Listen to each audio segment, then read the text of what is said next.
Aunque ciertamente el pasaje nos señala el momento del nacimiento del bendito Salvador, creo que todos debemos reconocer que nos hace falta mucho entendimiento de todas las cosas que vienen envueltas en el nacimiento de nuestro bendito Salvador Jesucristo y su significado profundo para poder entender cómo se operó la salvación en Cristo y todas las cosas que eran necesarias que ocurrieran para la salvación del pecador. Y es que suele pasar que cuando nos recordamos del nacimiento del Señor Jesucristo, hace parte de nuestra tradición, nos dejamos llevar más bien por los elementos espectaculares del nacimiento de Cristo, o nos dejamos llevar por los elementos más emotivos del nacimiento del Señor. Pero al hacerlo, muchas veces dejamos de ver las cosas profundas que ahí estaban pasando. No siempre lo más espectacular es lo más importante, y a veces nos deslumbramos ante el evento del pesebre y del nacimiento del Señor Jesucristo, y entonces traemos ternura a nuestro corazón y nuestra mente se va por allí, y bueno, cosas, y en cierto sentido, bueno, sería aceptable, solo que al hacer eso muchas veces perdemos de vista las cosas más importantes y profundas que ahí estaban pasando. Para muchos, recordar el nacimiento del Señor Jesucristo no es más que un recuerdo afectivo, tierno, emocional. Para otros quizá esa abundancia de paradojas, quién estaban haciendo, en dónde, etcétera, la imaginación se pierda. Pero cuando miras cómo es narrado el nacimiento de Cristo, y cuando miras no solamente la solemnidad, sino la brevedad con la que se narra este episodio, debemos pensar entonces que la intención del Señor al darnos este relato no era exactamente lo que acostumbramos a hacer, dejarnos llevar por esos elementos espectaculares que pasaron esa noche. Probablemente, si usted lee conmigo el versículo 7, este versículo, lo decimos con reverencia, nos quede debiendo datos si queremos mirarlo desde el ojo de la ambientación, de los detalles, de lo espectacular. El versículo 7 dice: y dio a luz a su hijo primogénito, y lo envolvió en pañales, y lo acostó en pesebre. ¿Cómo se ve este versículo? Al lado de esa mega celebración llamada Navidad. Este versículo es muy sobrio, es corto, es solemne. Y si algo iba a comunicarnos, no era esa idea tan alejada de fiesta casi de un mes, de cosas supremamente espectaculares. ¿Nota usted la solemnidad?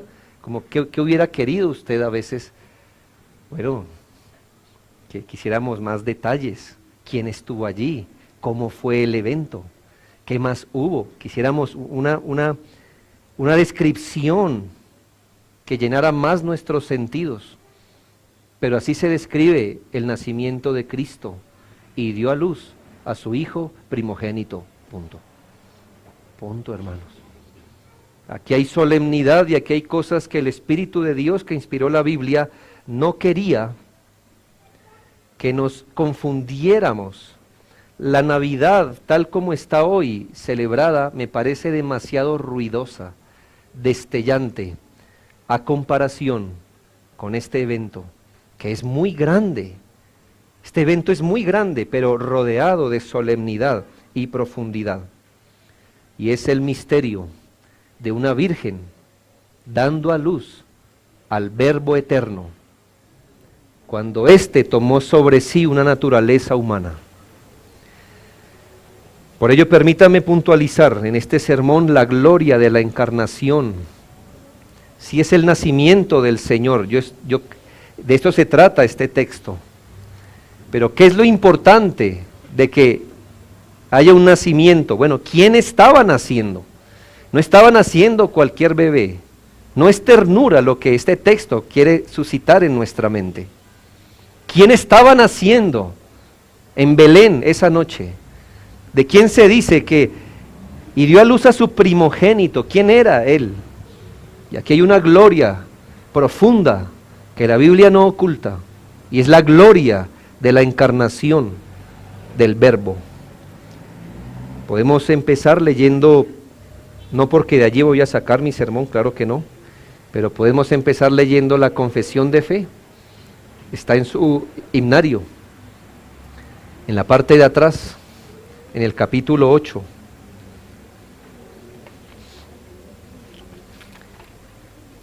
Página 19, en la última parte. En el párrafo 2, dice de Cristo el mediador, ¿no es así? Párrafo 2, dice, el Hijo de Dios, la segunda persona en la Santa Trinidad, siendo Dios verdadero y eterno, el resplandor de la gloria del Padre. Palabras duras, no teológicas aquí en adelante. Consustancial con aquel e igual a él, que hizo el mundo y quien sostiene y gobierna todas las cosas que ha hecho, cuando llegó la plenitud del tiempo, tomó sobre sí la naturaleza del hombre, con todas sus propiedades esenciales y con sus debilidades concomitantes, aunque sin pecado, siendo concebido por el Espíritu Santo en el vientre de la Virgen María.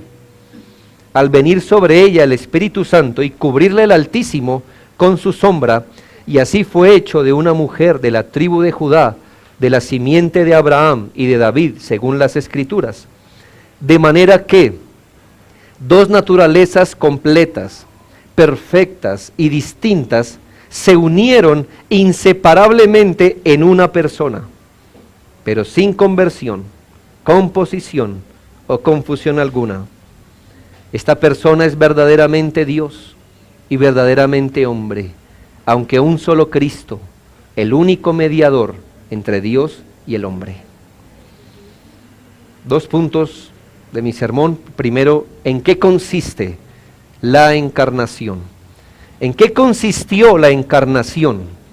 Y también, bueno, vamos a mirar qué quiere decir esa encarnación, pero ¿en qué consistió la encarnación? Y ya yendo directamente a las Escrituras, hay muchos textos, pero voy a tomar 2 textos, que son los que más directamente y mejor hablan de qué es esto de la encarnación. El primero de ellos es Juan 1:14. Juan 1:14 nos enseña y nos muestra esta gloria del Verbo encarnado. Les recuerdo que el Verbo es una designación dada al Señor Jesucristo, a la segunda persona de la Trinidad. Es un título, pues, que se le da también a Él en la Biblia. Juan 1:14 dice, y aquel Verbo fue hecho carne. Mira ahí la palabra, fue hecho carne, y habitó entre nosotros, y vimos su gloria, gloria como del unigénito del Padre, lleno de gracia y de verdad. Esa palabra, el Verbo, la segunda persona de la Trinidad, fue hecho carne. Eso es lo que llamamos la encarnación del Hijo de Dios. Filipenses 2, versículos 6 y 7. Ahora en labios del apóstol Pablo, Filipenses 2, 6 y 7, dice, el cual, hablando de Jesucristo, el cual, siendo en forma de Dios, no estimó el ser igual a Dios como cosa a que aferrarse, sino que se despojó a sí mismo, tomando forma de siervo, hecho semejante a los hombres. Y aquí son otras palabras las que se usan. ¿Lo notó? Ya se habla de despojarse a sí mismo, tomar forma de siervo, hecho semejante a los hombres. Entonces, en orden, este texto debe ser, o estos textos deben ser entendidos de la siguiente manera. Dios es eterno. Y en la palabra de Dios, Dios se nos revela como un Dios trino o tripartito. Creemos que, aunque es un solo Dios, existe Dios Padre, Dios Hijo y Dios Espíritu Santo. Este Dios Hijo, la segunda persona de la Trinidad, completamente Dios, eternamente Dios,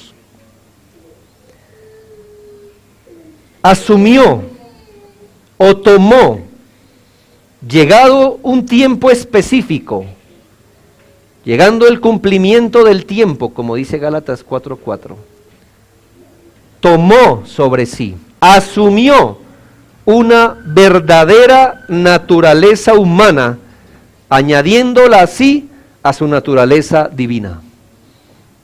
Él es Dios, entonces tiene una naturaleza divina, es Dios, Él es Dios, la segunda persona de la Trinidad, y en su tiempo, en el tiempo señalado por Dios, cuando el plan de la redención iba a desarrollarse más y más, la segunda persona de la Trinidad toma sobre sí otra naturaleza, distinta a la que ya tiene. Él es Dios, su naturaleza divina. Ahora toma sobre sí una naturaleza humana, perfectamente humana. Dios Hijo. No solamente debemos decir Dios se hizo hombre, creo que debemos especificar que es Dios Hijo, el que tomó sobre sí una naturaleza humana, y cuando decimos perfectamente humana, estamos diciendo que una naturaleza humana con todas las propiedades de lo que es ser un ser humano, salvo el pecado, que el pecado no hace parte de la naturaleza humana por necesidad, eso es por pecado, pero no por necesidad. Salvo el pecado, el Señor Jesucristo tomó sobre sí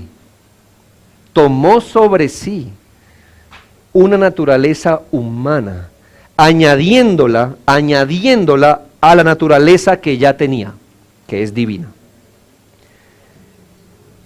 A esto se le llama encarnación, o que fue hecho carne. De manera que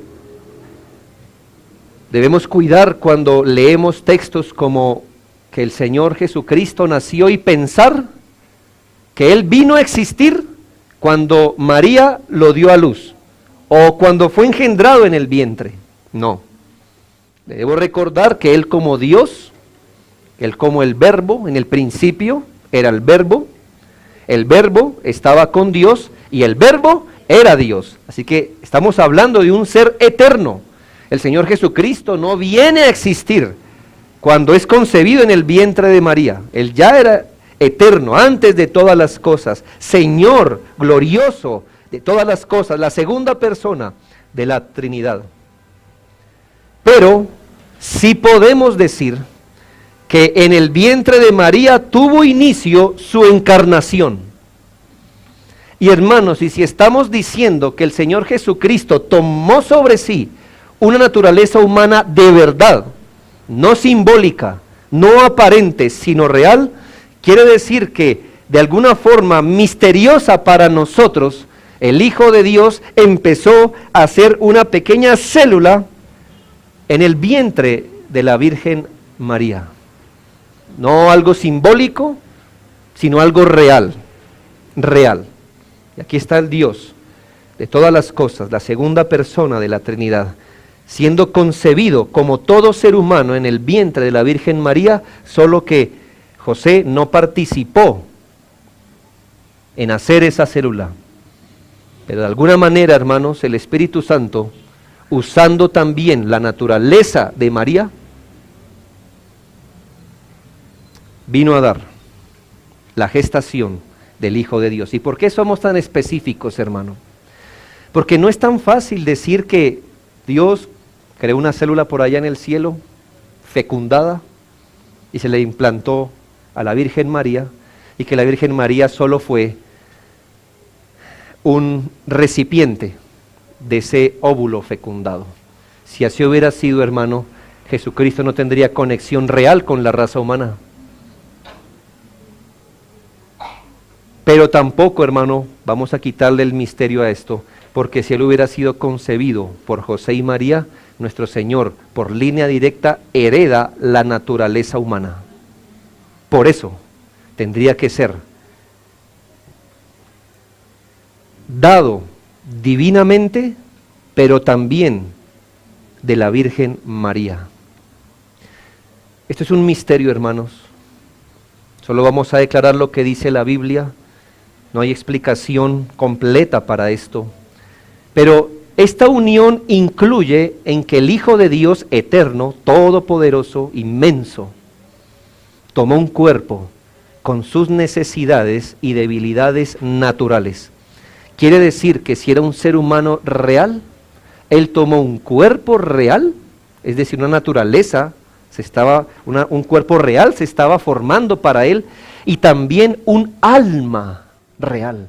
Porque un ser humano, ¿qué es, hermano? Es alma y cuerpo. Nuestro Señor Jesucristo tomó sobre sí algo que era ajeno a su naturaleza eterna. Espíritu, espiritual, eterna. Ahora toma sobre sí una naturaleza humana que implica tener un cuerpo y un alma.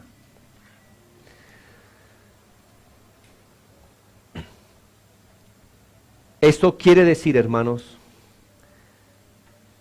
que nuestro Señor Jesucristo se hizo un hombre real y sin embargo su naturaleza divina no sufrió ninguna alteración.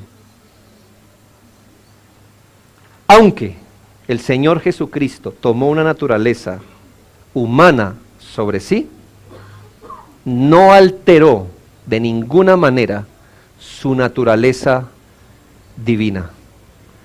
Recuerdo que la Escritura dice que Dios no puede negarse a sí mismo. Él no puede dejar de ser lo que ya es. Él no puede dejar de ser Dios. Pero añadió a su naturaleza preexistente una humana. Así que, hermano, todo lo que se pueda afirmar de Dios, se puede afirmar del Señor Jesucristo. ¿Qué tantas cosas podemos afirmar de Dios? Bueno, su eternidad, su justicia perfecta, su omnisciencia, su omnipotencia, su omnisapiencia. Todo lo que se pueda decir de Dios, se puede decir del Señor Jesucristo. Hermanos, y todo lo que se puede decir de un ser humano, se puede decir del Señor Jesucristo, salvo el pecado. Pero todo lo que podamos decir de un ser humano, se puede decir del Señor Jesucristo, salvo el pecado. ¿Qué podemos decir de un ser humano? Bueno, que es racional, que es débil, que es finito, que le da hambre, que tiene sed, que tiene temor, que tiene aspiraciones, que etcétera. Todo lo que se puede decir de un ser humano, se puede decir de nuestro Señor Jesucristo.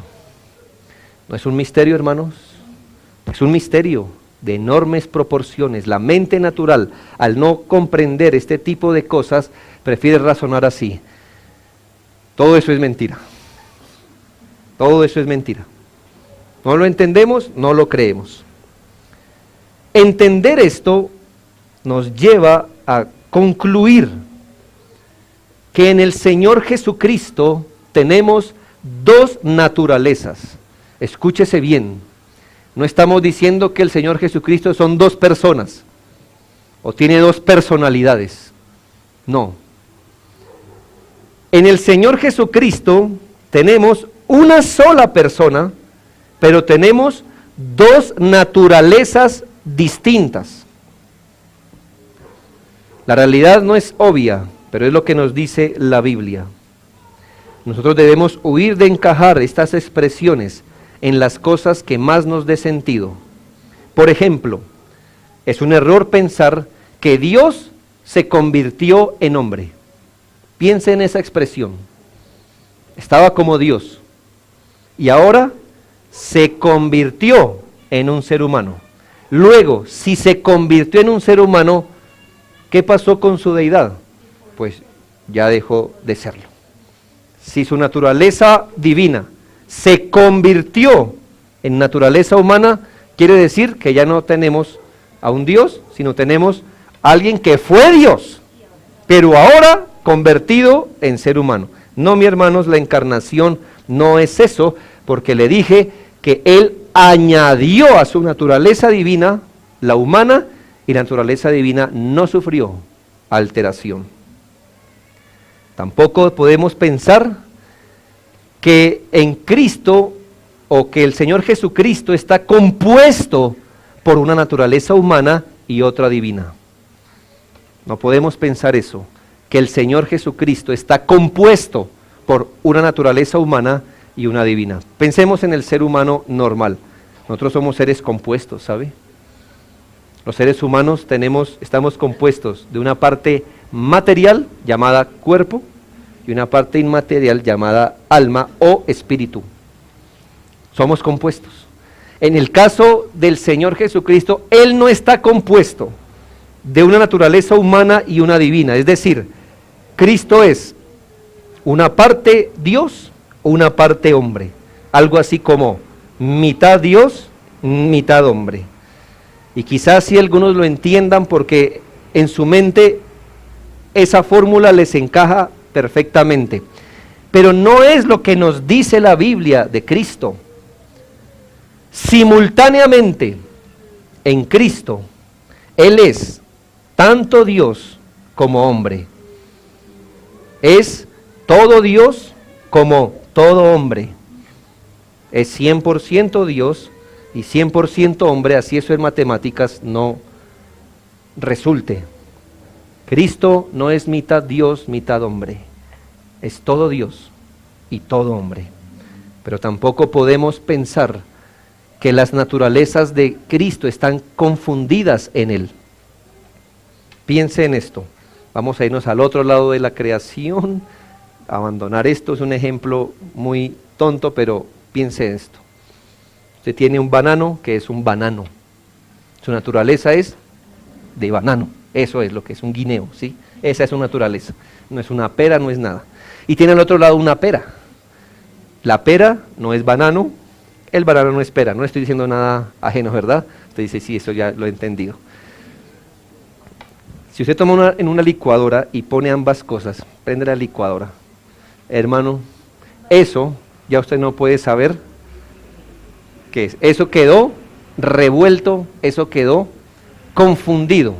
Ya usted no va a poder distinguir lo uno de lo otro, sino que esos dos elementos propios vinieron a ser uno. Y muchas personas piensan que así pasó en Cristo. La naturaleza divina y la naturaleza humana vienen a estar en una persona de una forma en que eso se revolvió, hermano. No, no puede ser. No hay confusión en las naturalezas divina y humana. Lo divino no puede convertirse en humano o deja de ser divino. Y lo humano no puede convertirse en divino o deja de ser humano. Y Cristo es tanto Dios como hombre. Pero en la palabra de Dios vamos a encontrar, hermanos, este misterio puesto de la siguiente manera. A veces hay expresiones con respecto a Cristo que solamente van a ser entendidas desde el aspecto divino que Él tiene. Hay expresiones que solo van a ser entendidas desde su aspecto humano. Y hay expresiones donde se habla de Cristo como divino humano. Usted se las va a encontrar en la palabra de Dios y no tiene por qué escandalizarse. A veces se habla de Cristo como si solo fuera divino. Y a veces se habla de Cristo como si solo fuera humano. Y a veces se habla de Cristo como divino humano. Y esto es lo que tenemos en la palabra de Dios y no debemos escandalizarnos por eso. Por eso usted lo nota, hermanos, que dice, por ejemplo, en el libro de Lucas, eso lo vamos a ver en esta serie, que Cristo crecía en conocimiento. Y en Juan dice que él no necesitaba que nadie le dijera nada porque conocía todo. Usted dice, ¿podía crecer en conocimiento o no tenía necesidad de que alguien le dijera nada? ¿Cuál es la respuesta? Que uno de esos es la visión humana como humano, hermanos. Le dije que todo lo que se puede decir de un ser humano se puede decir de Cristo. ¿Usted cuando vino a este mundo ya conocía todo? ¿Todas las propiedades del mundo? ¿Cómo funcionaba todo?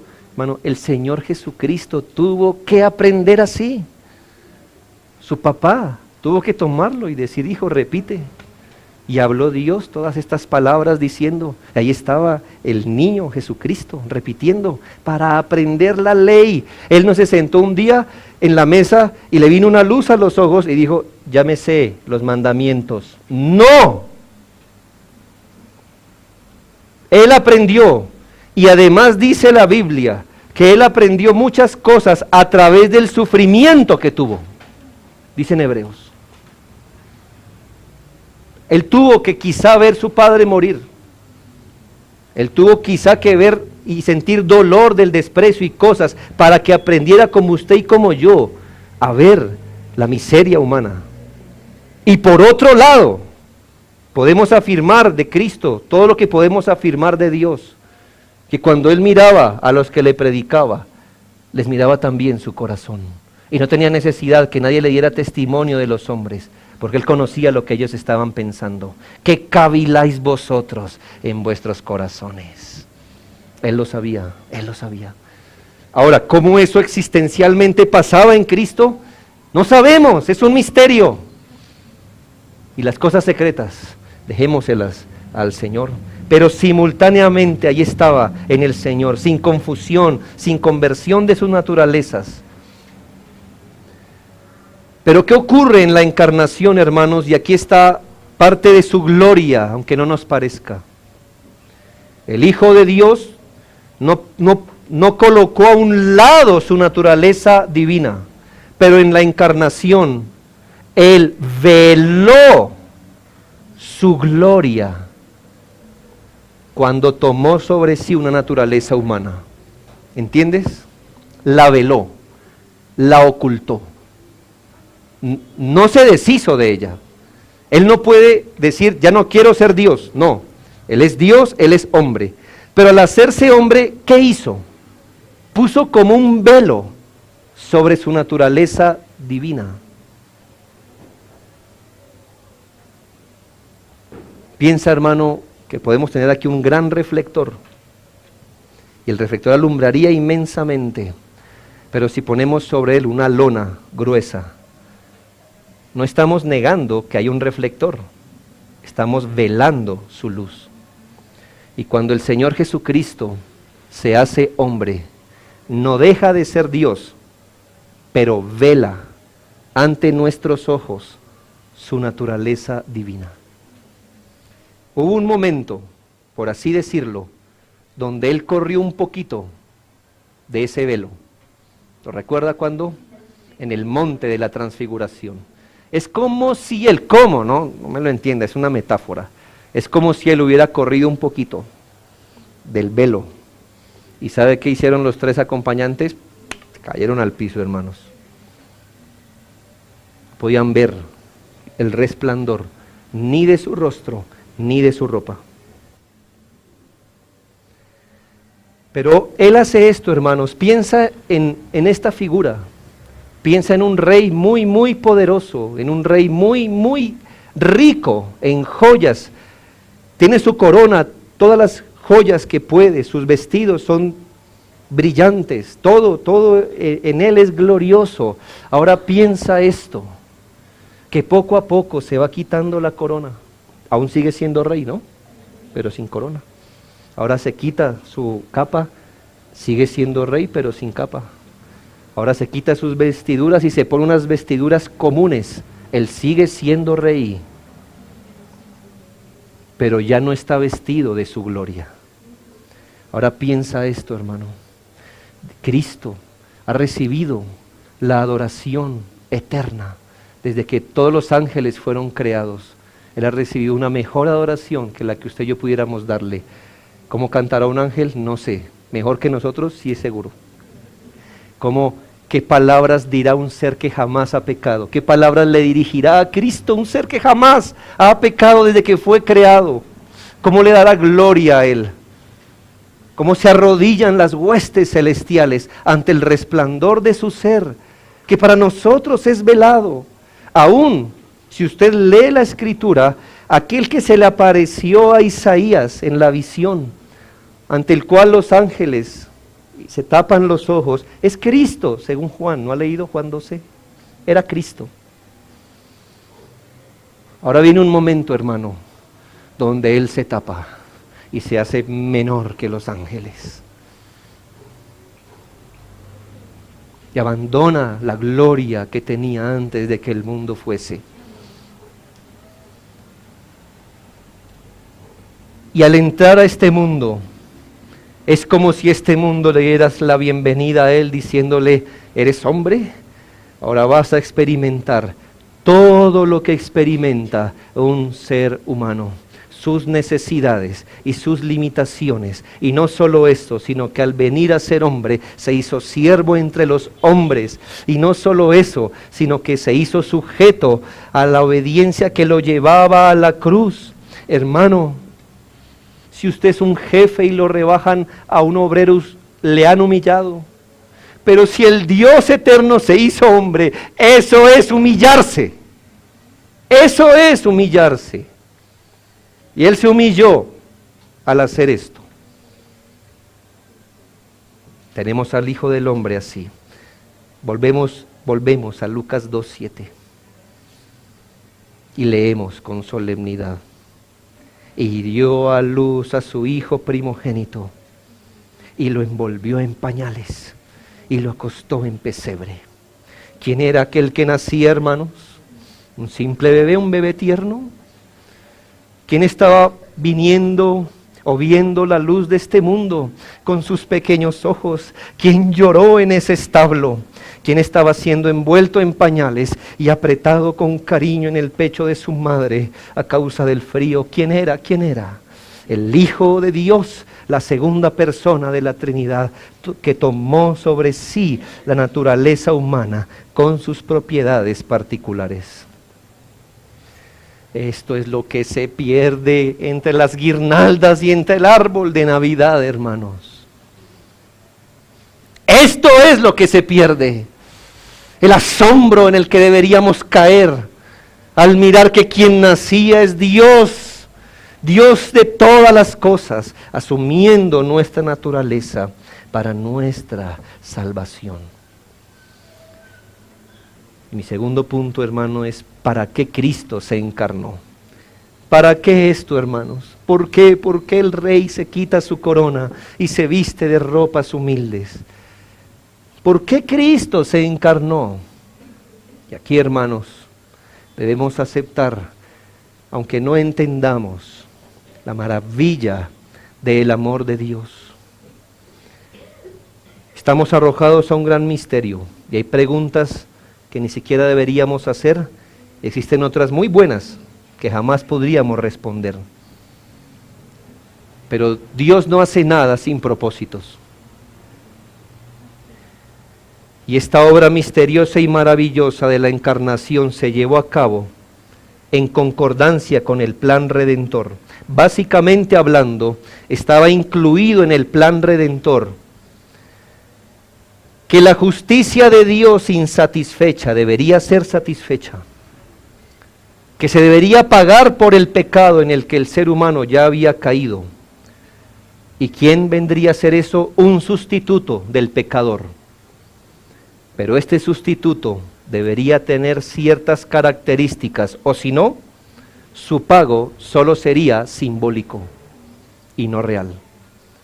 ¿Qué característica debería tener el sustituto? Ser humano, sin dejar de ser Dios. Mira el requisito. era el requisito, para venir a ser el Salvador del pecador. Ah, sí, es necesario que sea humano, sin dejar de ser Dios. Dos palabras nos ayudarán a entender por qué fue necesaria la encarnación del Hijo de Dios. Una, identificación. Dos, sustitución. Identificación y sustitución. Así que si alguna vez yo le pregunto, hermano, según la Escritura, ¿por qué Cristo tenía que hacerse hombre? Ya tiene la respuesta. Por identificación y dos, por sustitución. No se olvide de eso. Porque a veces nos preguntan, bueno, ¿y por qué tanta cuestión? ¿Y por qué todo eso que Dios, por qué simplemente Dios no dice que sean salvos, ya, y chasquea? Y ya todos quedamos salvos. ¿Por qué eso era necesario? Dos cosas, identificación y sustitución. Hablemos de lo primero. La palabra de Dios habla de Cristo como el único mediador en 1 Timoteo 2:5.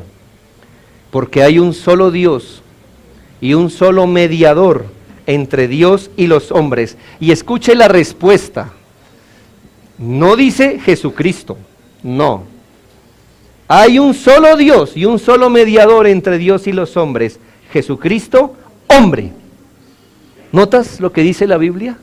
Que ese mediador no solo debería ser Jesucristo, sino Jesucristo, hombre. Y es que este mediador debería, según el plan de Dios, identificarse completamente con el hombre.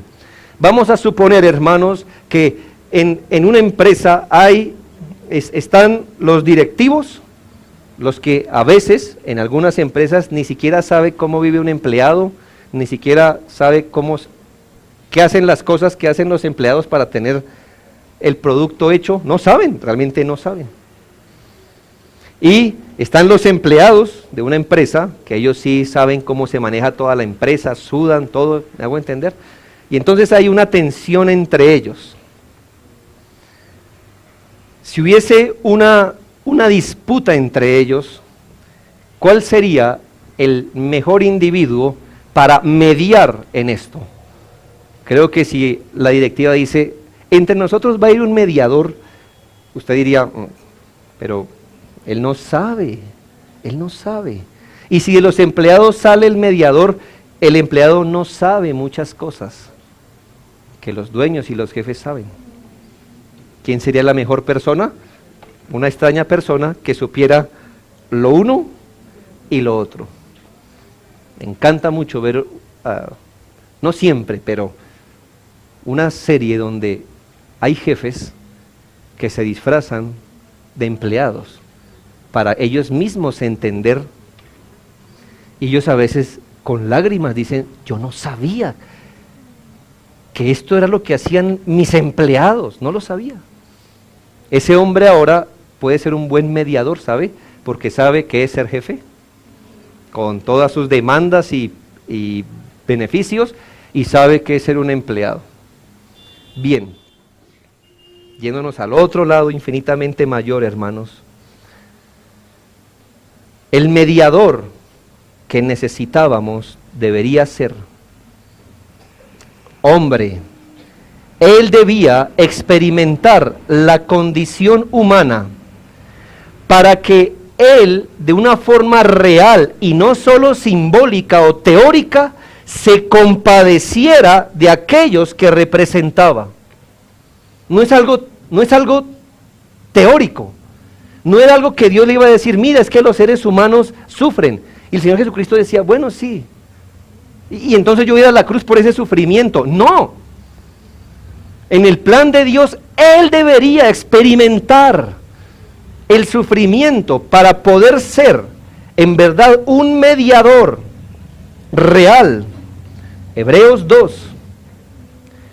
capítulo 2, versículo 17, nos declara sin duda esta verdad. Dice, Hebreos 2:17, por lo cual debía ser en todo semejante a sus hermanos. ¿Para qué? Para venir a ser misericordioso y fiel sumo sacerdote en lo que a Dios se refiere para expiar los pecados del pueblo.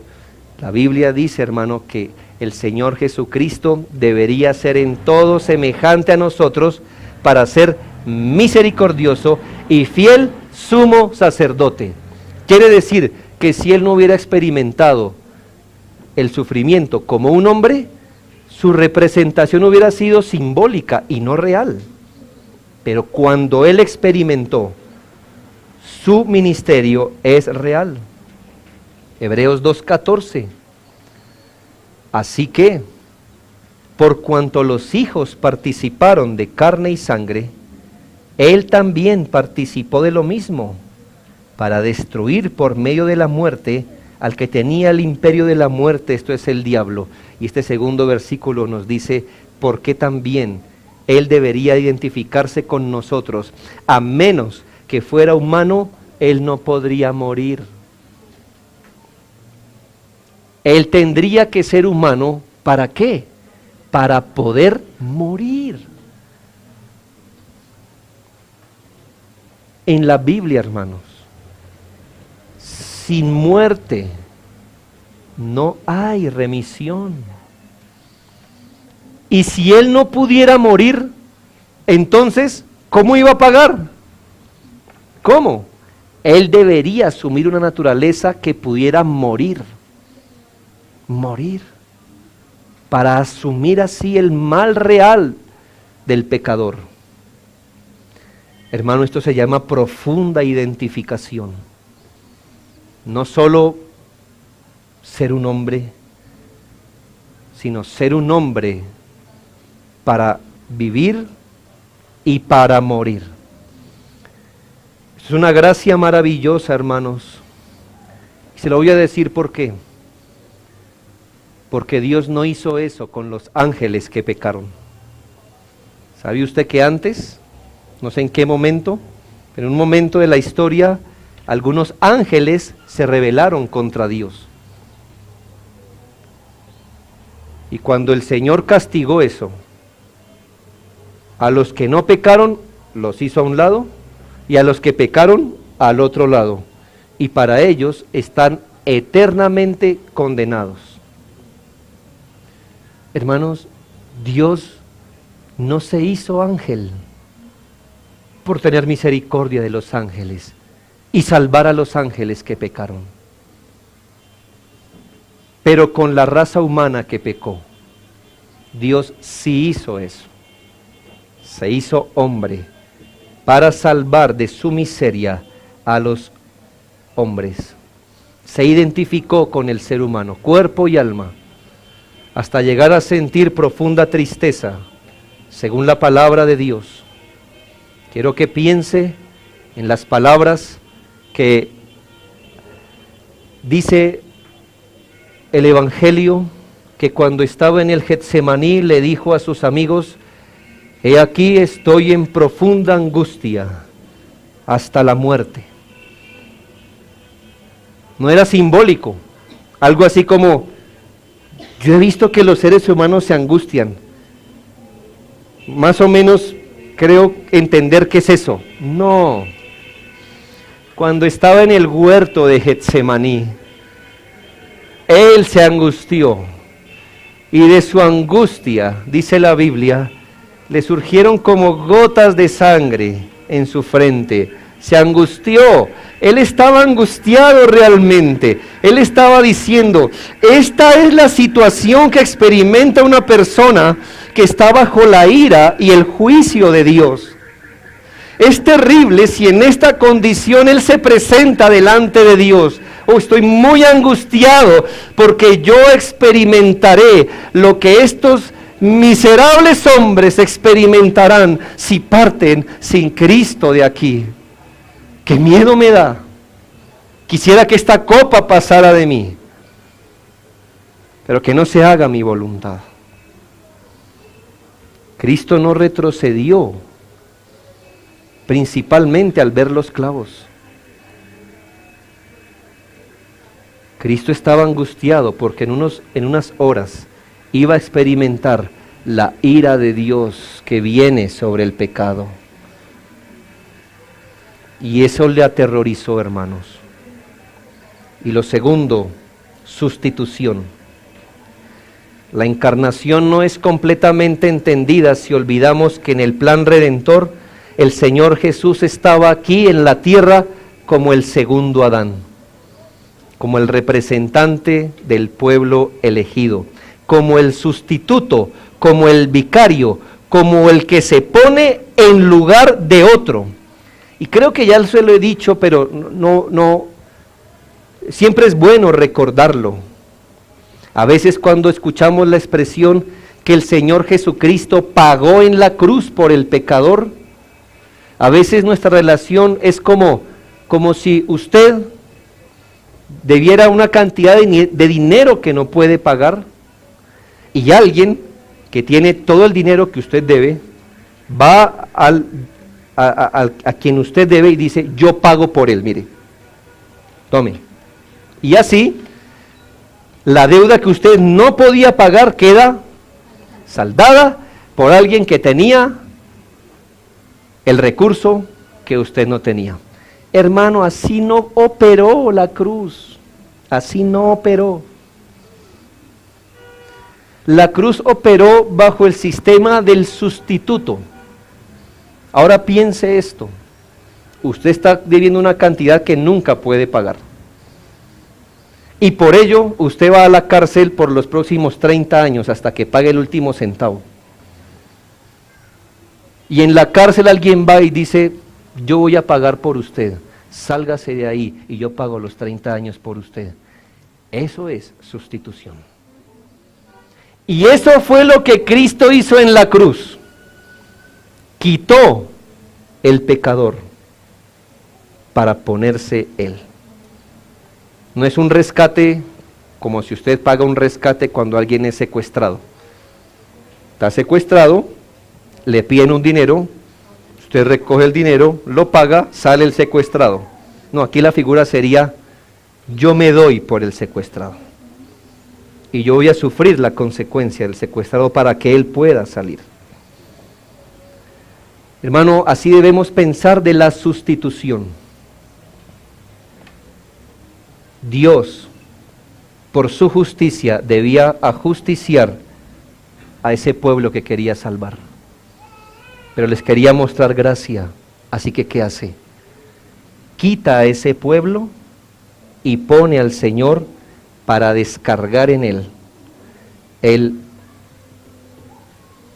juicio divino. Él debería presentar una obediencia perfecta y cumplir donde Adán falló. Piense esto, hermano. ¿En qué contexto Adán falló? No tenía pecado. Estaba en el mejor lugar del mundo. ¿No es así? Estaba en las mejores condiciones. Tenía una ayuda idónea. Todo estaba a su favor. Y cuando llegó la prueba, falló. ¿En qué contexto venció Cristo? Solo. En un mundo pecador. Con todo en su contra. Mal acusado, mal juzgado. Pero el sustituto debía vencer donde Adán falló. Para traer eterna redención a los que creen en él. Pero piensa que si solo hubiera sido un hombre, el hombre muere y ¿qué más pudiera ser? Solamente alguien, Dios hombre, podía recibir un castigo de parte de Dios y quedar vivo para darle a su pueblo los beneficios de la cruz de Cristo. Mira todo lo que está implicado en la encarnación de Cristo. Un verdadero hombre, pero sin pecado. Un verdadero representante y sustituto, todo para obrar la salvación de manera que seres humanos verdaderos fuesen salvos y Dios quedara completamente justo por la obra perfecta de Dios hombre, Jesucristo. Lucas 2:7 dice, y dio a luz a su hijo primogénito y lo envolvió en pañales y lo acostó en un pesebre Pero leámoslo completo. Porque no había lugar para ellos en el mesón. Hermanos, esta frase humilla al ser humano. Mira todo lo que está atrás de la encarnación de Cristo. Mira el amor de Dios revelado haciendo esto. Mira la sabiduría divina trabajando en pleno. Mira todo cuidado, cómo debería ser un sustituto, así y así, debería ser esto, debería ser lo otro, vino a esto, vino así. Es decir, hermano, yo entiendo, el sermón de hoy no ha sido fácil de digerir. Posiblemente usted ya sienta la cabeza grande, y está bien. Pero mientras Dios estaba obrando así para salvar a pecadores, a este mundo vino. Y este mundo, hermano, no hubo un conjunto de ángeles en su nacimiento recibiendo a Cristo. No lo hubo. Los ángeles se le fueron mandados a los pastores, no a Cristo. No hubo una corte real para recibir este mundo a su príncipe. No hubo un sonido de flauta, no hubo nada especial, no hubo un eclipse, no tembló la tierra. Allí está el Señor en una cueva que no se sabe dónde era, naciendo, porque no hubo lugar para Él en su mundo. No hubo lugar para Él. Este mundo no merece esto. Y usted y yo juntos no merecemos esto. Pero es por gracia, hermanos, que lo hemos recibido. Y este mundo, con toda su negrura, allí entró Cristo a este mundo, en silencio,